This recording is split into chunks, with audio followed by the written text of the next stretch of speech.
এই গ্রাম জনপদে যখন মিছিলের পরে মিছিল আসছে, আমরা অভিভূত হয়ে করতালি দিচ্ছি, আমরা রোমাঞ্চিত হচ্ছি, আমরা বিপ্লবের স্পন্দনে আলোকিত হচ্ছি। আমরা গর্ব করে বলতে পারি, এই সুবর্ণচরে অ্যাডভোকেট জাকারিয়াকে খারিজ করার সাধ্য কারো নাই। আমরা গর্ব করে বলতে পারি, এই সুবর্ণচরের মাটি বিএনপির ঘাঁটি। শহীদ রাষ্ট্রপতি জিয়াউর রহমানকে আপনারা ভালোবাসেন, বেগম খালেদা জিয়াকে আপনারা ভালোবাসেন, দেশ নায়ক তারেক রহমানকে ভালোবাসেন।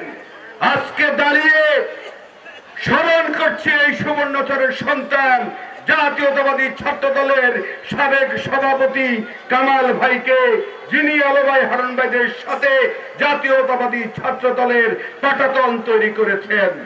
আপনাদের সুবর্ণ সন্তান নাসির উদ্দিনকেও আমরা অভিনন্দন জানাই। প্রিয় বন্ধুরা, বক্তব্য দিব না, বক্তব্য আমার নেতারা দিবেন। আজকে বাংলাদেশের রাজনীতি যদি বিবেচনা করেন, আপনারা যেটা বুঝতে হবে, আমরা যেটা বারবার বলি, আল্লামা রুমির একটি কথা বলি যে মদ ব্যবসায়ীরা মাতাল হয় না, ধর্ম ব্যবসায়ীরা ধার্মিক হয় না। আজকে বাংলাদেশের রাজনীতিতে ফজরের নামাজের পরে কিছু ধর্ম ব্যবসায়ী বিএনপির চরিত্র হননে নামে, আসরের নামাজের পরে কিছু ধর্ম ব্যবসায়ী বিএনপির চরিত্র হননে নামে। আর এই ধর্ম ব্যবসায়ীরা ইসরায়েলের আবিষ্কৃত পিআর পদ্ধতির কথা বলে। প্রতিটা মুসলমান ইসরায়েলকে ঘৃণা করে, আর জামাত ইসলাম ইসরায়েল থেকে ধার করে পিআর পদ্ধতির কথা বলে। আজকে আপনাদেরকে ঐক্যবদ্ধ থাকতে হবে, আমরা আমাদের আদর্শের প্রতি অবিচল থাকতে হবে।